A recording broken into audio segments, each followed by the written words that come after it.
প্রিয় রবিবাবু, আপনি আমাকে এতদিন চিঠি দেননি বলে খুব রাগ হয়েছিল, কিন্তু আপনার চিঠি পেয়ে খুব খুশি হয়েছি। আমার ভালো নাম কি জানেন? প্রীতি। বেশ সুন্দর নাম না? স্কুলে সবাই আমাকে প্রীতি বলে ডাকে, কিন্তু আপনি আমাকে রানু রানু বলেই ডাকবেন। আপনার ও নামটা সুন্দর লাগে কি না তাই বলছি। আমার আরও নাম আছে, শুনবেন?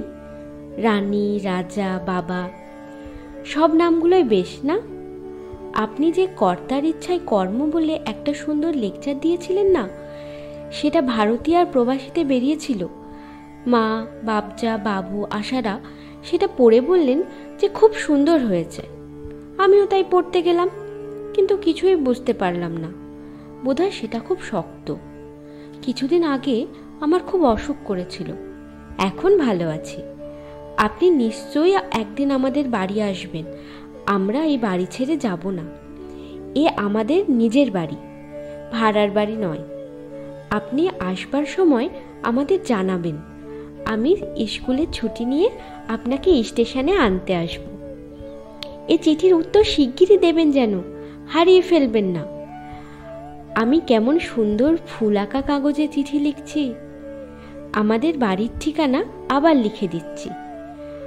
আপনি আর গল্প লেখেন না কেন?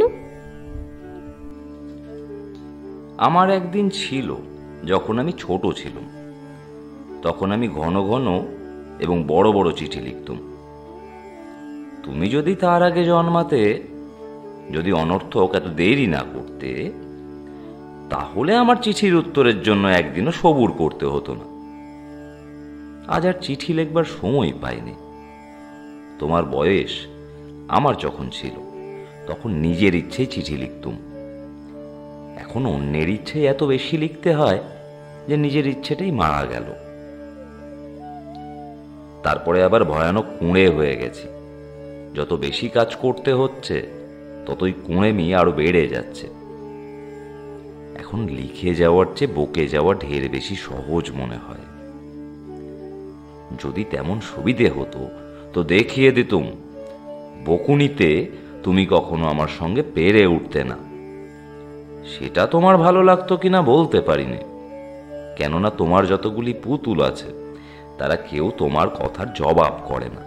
তুমি যা বলো তাই তারা চুপ করে শুনে যায়। আমার দ্বারা কিন্তু সেটা হওয়ার জো নেই। অন্যের কথা শোনার চেয়ে অন্যকে কথা শোনানো আমার অভ্যেস হয়ে গেছে। আমার বড় মেয়ে যখন ছোট ছিল, তখন বকুনিতে তার সঙ্গে পারতুম না, কিন্তু এখন সে বড় হয়ে শ্বশুর বাড়ি চলে গেছে। তারপর থেকে আমার সমকক্ষ কাউকে পাইনি। তোমাকে পরীক্ষা করে দেখতে আমার খুব ইচ্ছে রইল। একদিন হয়তো তোমাদের শহরে যাব।